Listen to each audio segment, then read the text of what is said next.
C'est véritablement le cybercasse du siècle. Des pirates informatiques qui s'attaquent à une centaine de banques à travers le monde, selon un scénario très élaboré. Et avec un préjudice énorme pour ces banques, de 300 millions à 1 milliard de dollars. On revient sur cette actualité incroyable qui s'est déroulée au début de cette semaine avec Frédéric Simotel de 01 Business.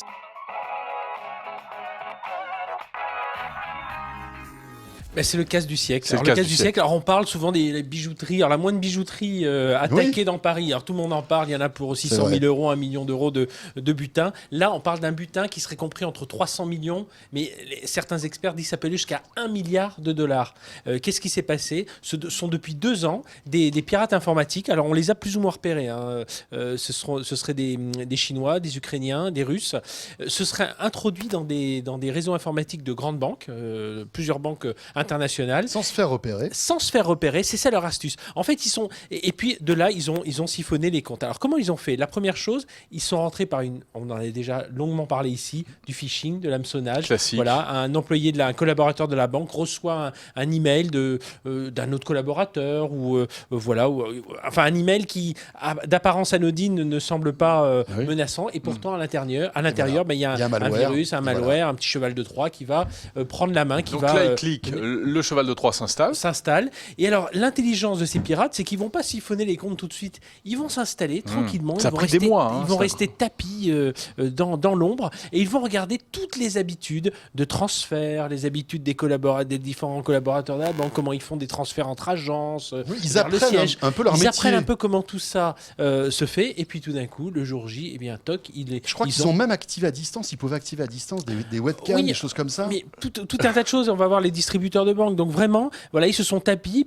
Et puis quand ils ont commencé à comprendre comment tout ça fonctionnait, peu à peu, ils ont retiré des petites sommes, des sommes un peu plus importantes. Mais tout donc ça après, sans éveiller. Donc ils ont fait des virements vers d'autres comptes. Voilà, sans éveiller les soupçons, parce que depuis 2013, ils sont actifs dans ces comptes. C'est hallucinant. Alors qu'est-ce qu'ils ont piraté finalement ? Alors il y a quelque chose qui est assez spectaculaire. Ils ont piraté des distributeurs de billets.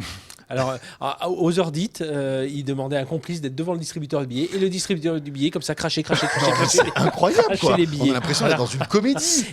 Alors, ce qui est dingue, c'est que les employés de la banque s'en étaient rendus compte. Ils avaient dit, la machine marche pas bien. Donc, ils ont envoyé un technicien pour la réparer. Ils se doutaient pas que c'était du piratage. Ils pensaient que c'était un problème technique de la machine. Et l'intelligence de ces pirates, c'est de ne pas l'avoir fait toujours sur le même distributeur. Ils l'ont fait dans une autre ville. Vous voyez, il y a suffisamment de distributeurs partout dans le monde pour le faire. Ça, c'est la première chose. Il y avait un gars qui attendait devant le distributeur pour récolter les billets. Tous les billets. Voilà. Pas mal. L'autre chose, c'est qu'ils ont piraté des comptes de particuliers. Alors, pirater, non. C'est-à-dire, sur votre compte, on imagine, sur votre compte, il y a 1 000 euros. Eux, ils ont rajouté un petit 10 000 euros.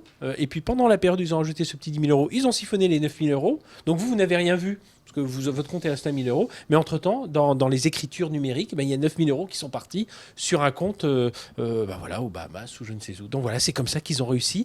Et en ce moment même, ça continue, parce que toutes les banques n'ont pas encore identifié justement ce piratage. Et donc, on continue à avoir c'est pour ça qu'on parle entre 300 millions et 1 milliard, parce on ne sait pas si ça continue encore. Donc voilà, donc c'est vraiment un cyberbraquage. Je pense que ce sera important d'en parler beaucoup plus. Alors les banques, évidemment, évitent d'en parler parce qu'évidemment, il y a certainement des banques françaises dans le lot. C'est une envergure internationale. Donc voilà, donc un cybercasse. C'est même le casse du siècle. Ouais, c'est vraiment le cybercasse du siècle.